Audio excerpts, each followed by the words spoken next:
A decisão de me mudar para aquele prédio antigo, numa rua mais afastada do centro da cidade, foi motivada por uma necessidade quase desesperada por silêncio.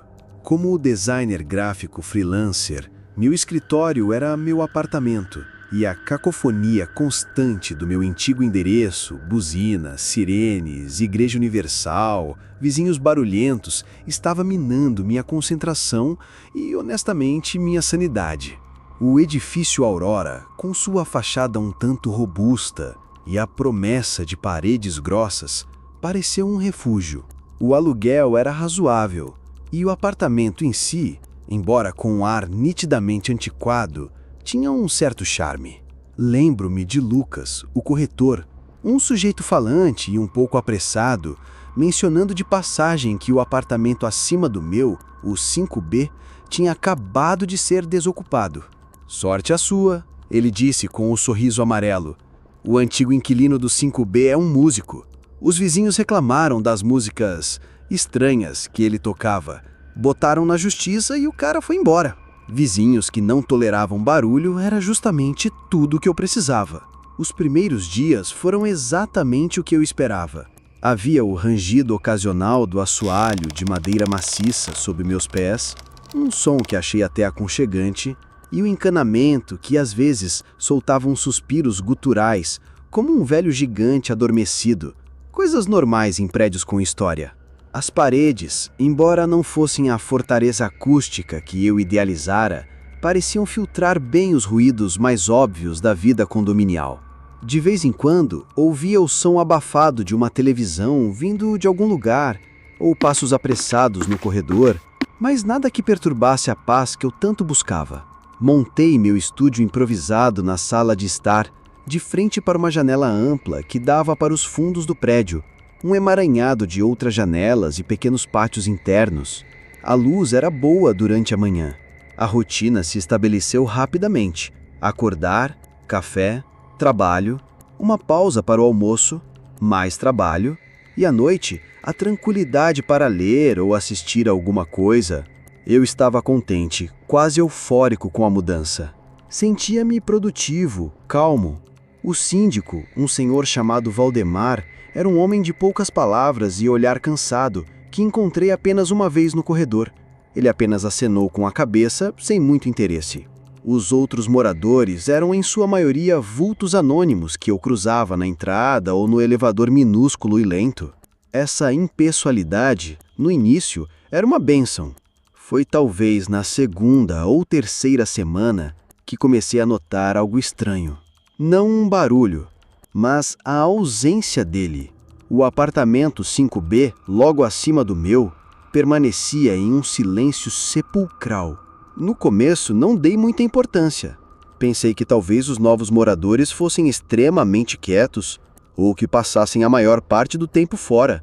Pessoas discretas, como o corretor havia dito. Mas o silêncio era tão absoluto, tão denso, que começou a me parecer artificial. Em um prédio antigo como aquele, era quase impossível não produzir algum som audível para os vizinhos de baixo, por mais cuidadoso que se fosse. Um objeto caindo, uma cadeira arrastada, passos um pouco mais firmes. Nada. Então, os primeiros sons começaram. Eram tão sutis que, a princípio, duvidei da minha própria audição. Na calada da noite, geralmente por volta das 3 da manhã, quando o mundo parecia prender a respiração, eu ouvia um ruído suave, quase um sussurro, vindo do teto. Parecia algo sendo arrastado, com um cuidado extremo, como se alguém estivesse movendo um móvel pesado sobre um tapete grosso, tentando abafar qualquer estrépito. Durava alguns segundos e depois parava, engolido pelo silêncio que se seguia agora ainda mais opressor. Outras vezes era um toque, um único toque, seco e distinto, como se alguém tivesse deixado cair uma pequena esfera de metal no chão. E depois, nada, por horas, ou talvez até o dia seguinte. Minha primeira reação foi de irritação. Eu havia escolhido aquele lugar justamente pela paz. Vizinhos novos se acomodando, pensei. Devem estar terminando a mudança aos poucos nos horários mais inconvenientes. Tentei racionalizar. Prédios velhos estalam, o encanamento faz barulhos estranhos. Minha imaginação podia estar pregando pascas, especialmente na quietude da madrugada. Com uma escada, cheguei a encostar o ouvido no teto, mas os sons eram tão difusos, tão carentes de uma origem clara, que era impossível localizá-los com precisão. Era como tentar pegar fumaça com as mãos. Ainda não havia medo, apenas um incômodo crescente, uma pequena pedra no sapato da minha recém-conquistada tranquilidade. Eu só queria que parassem, para que eu pudesse voltar a desfrutar do meu santuário silencioso. Mal sabia eu que aquele silêncio que eu tanto prezava estava prestes a se tornar a fonte do meu maior tormento. A ausência de sons normais, cotidianos do apartamento de cima, tornava cada pequeno ruído anômalo ainda mais destacado, mais sinistro, como um único ponto escuro em uma tela branca imaculada. Com o passar das semanas, os sons do apartamento 5B, embora nunca se tornassem altos, começaram a adquirir uma qualidade mais intencional. O arrastar suave persistia, mas agora, por vezes, era acompanhado por um tipo de batida rítmica, abafada, quase como um coração pulsando lentamente contra o assoalho. Em outras noites, eu jurava que ouvia alguém andando de um lado para o outro, num trajeto curto e repetitivo, como um animal enjaulado.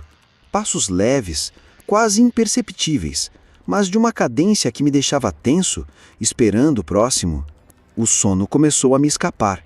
Passava horas na cama de olhos abertos, cada músculo tenso, esperando.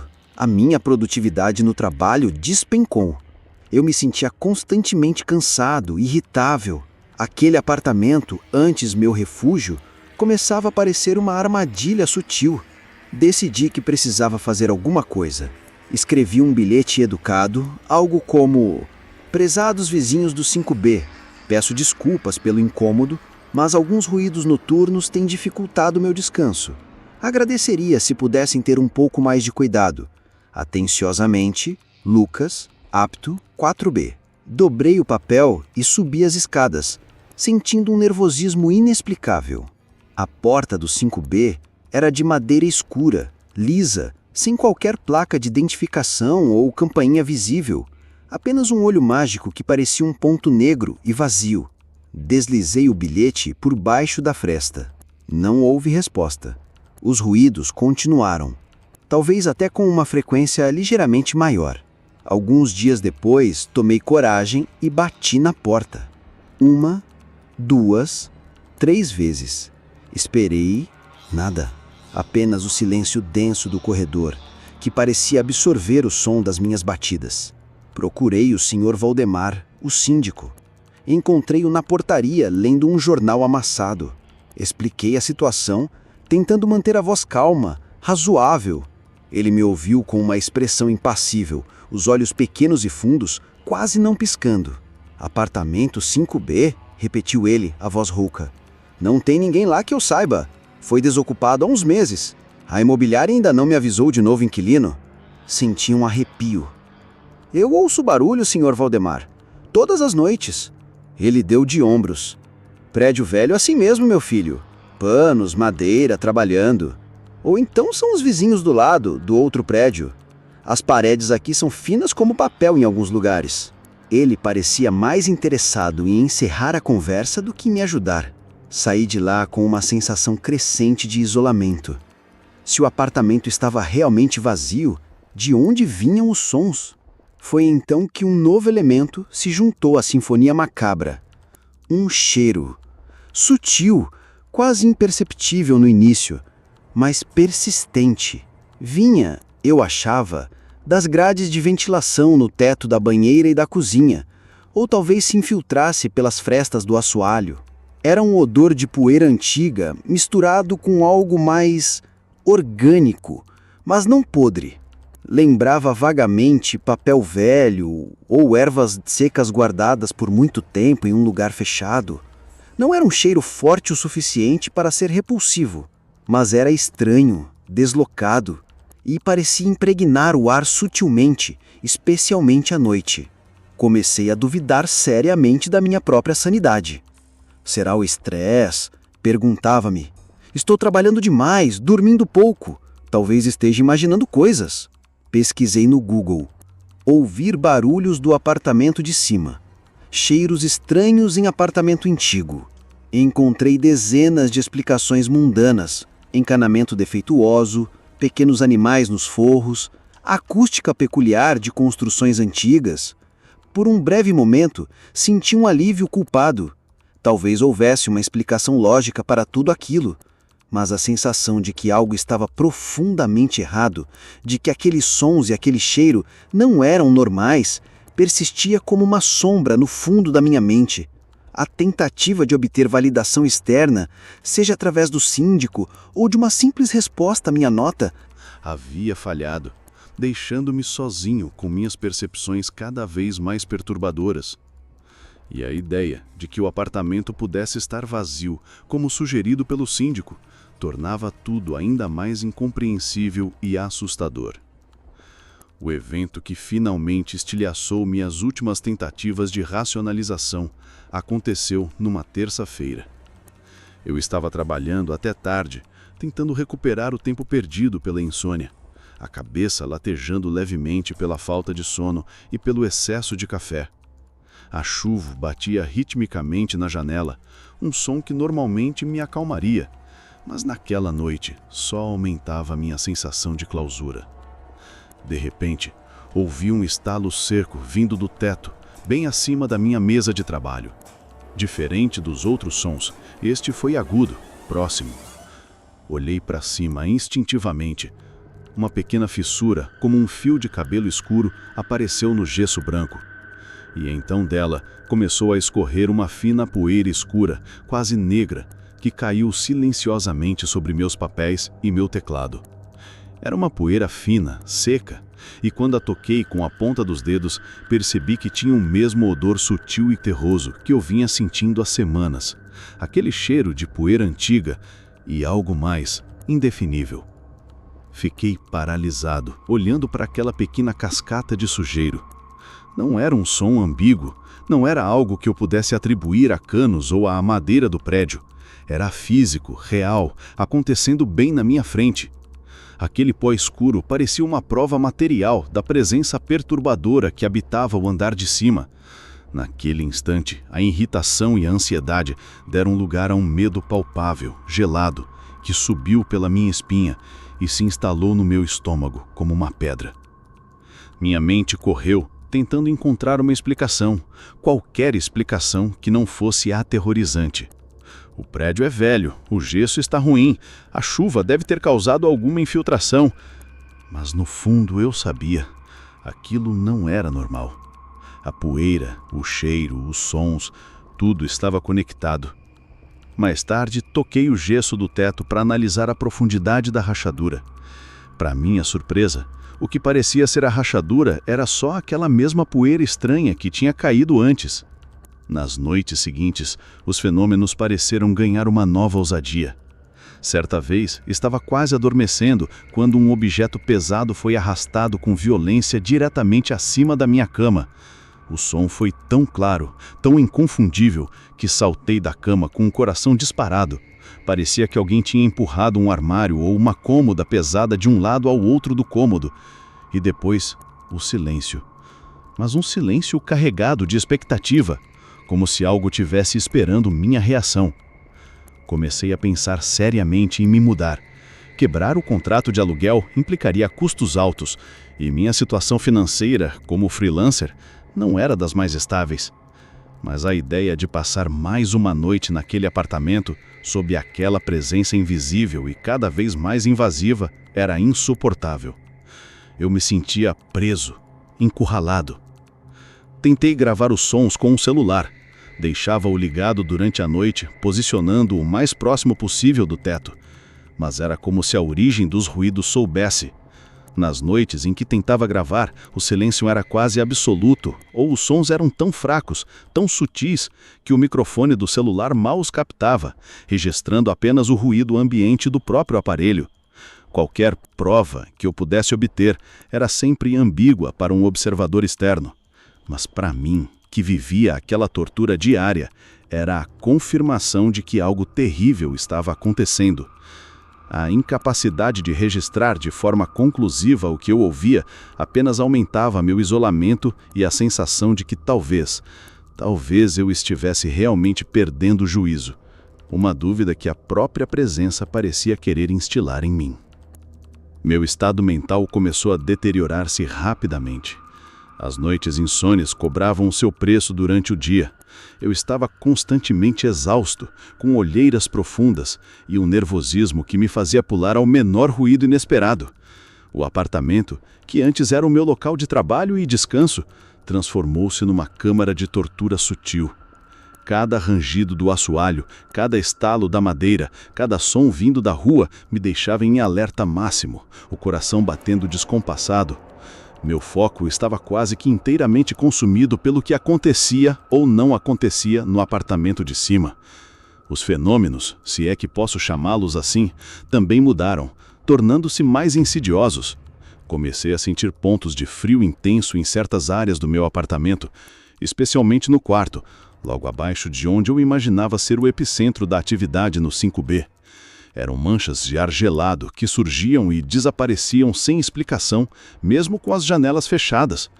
O arrastar de móveis continuava, mas agora, por vezes, era acompanhado por algo que se parecia com sinos antigos. Eram sons tão tênues, tão no limite da audição, que eu nunca tinha certeza se eram reais ou fruto da minha imaginação exausta e sugestionável. Em desespero, voltei a procurar o Sr. Valdemar. Desta vez, não fui educado. Exigi que ele tomasse uma providência, que verificasse o apartamento 5B. Ele me olhou com frieza, quase com desprezo. Olha aqui, rapaz, se continuar com essas histórias e incomodando os outros, quem vai ter problema é você. Posso muito bem pedir a sua desocupação por perturbar a ordem do condomínio.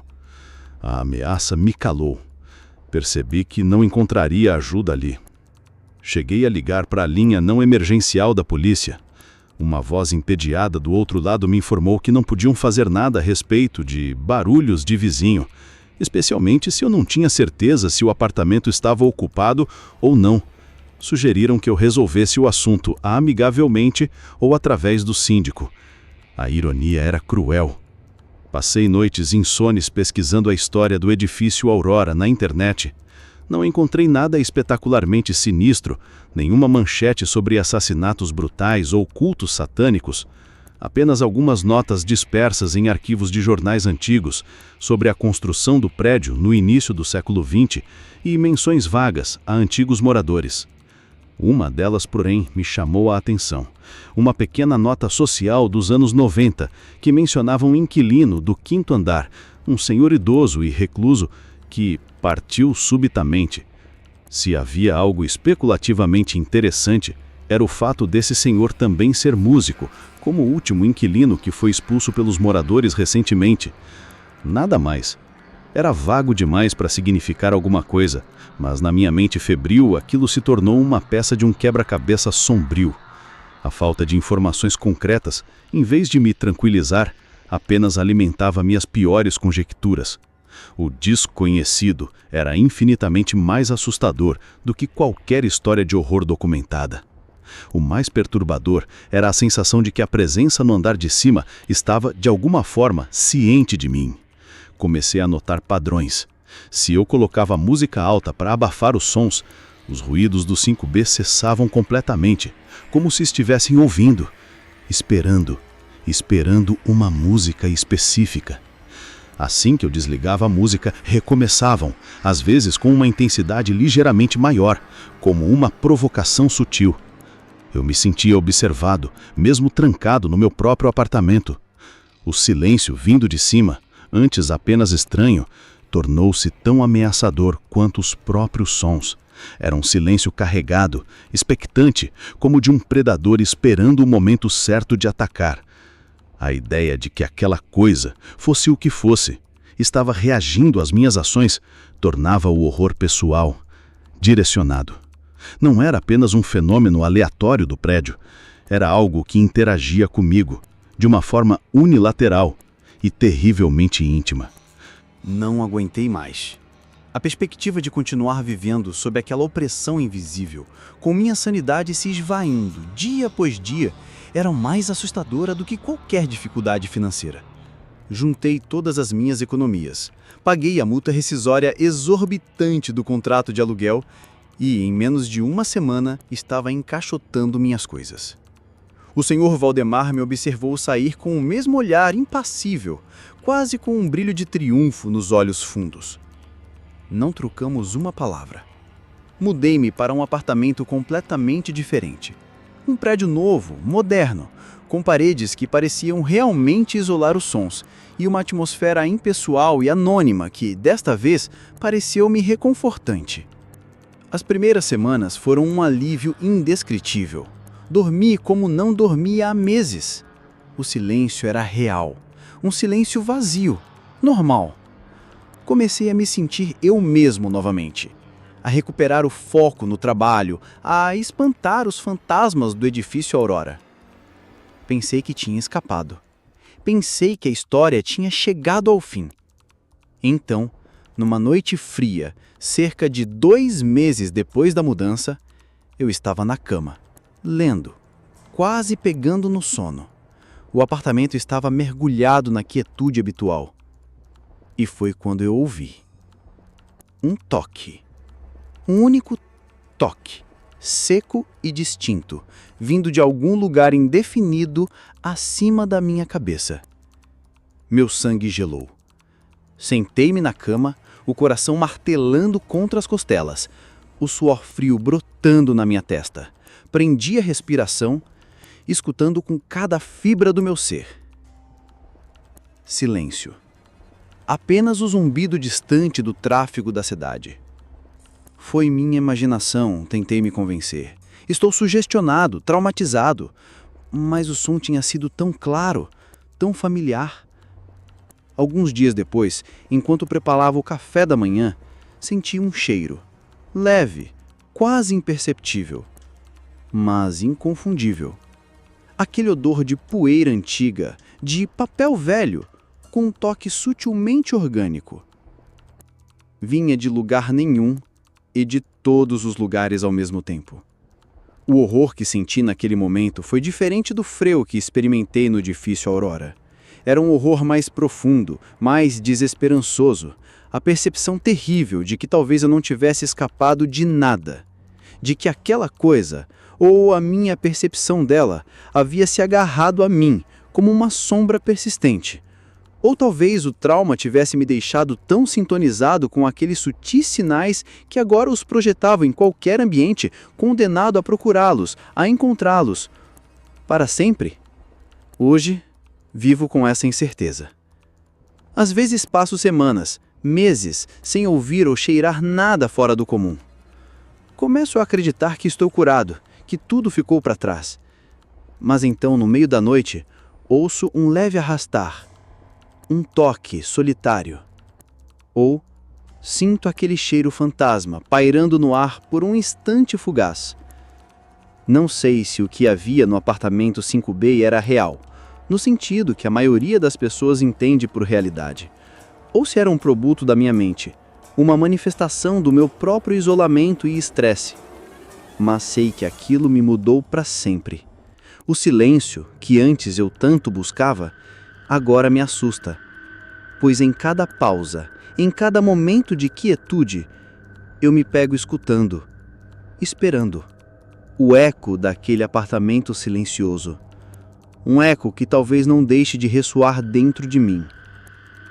A liberdade, percebo agora, pode ser apenas uma ilusão quando o horror decide fazer morada na sua própria percepção do mundo.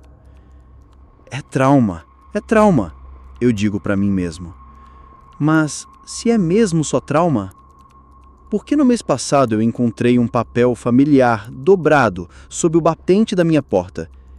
E por que quando eu abri, reconheci imediatamente a minha letra, pedindo silêncio aos vizinhos do 5B? E por que diabos havia uma resposta ao meu pedido, coisa que eu nunca escrevi, dizendo: "O menestrel nos convidou para a sinfonia"? E o que falar do meu estranho contato com um antigo inquilino, que eu consegui localizar algumas semanas depois? Bom, mas acho que tudo isso é assunto para um próximo relato. Se vocês gostaram e querem apoiar o canal, para ouvir mais, se inscreva e ativem o sininho. Compartilhe esse vídeo com seus amigos e envie o seu relato pra gente.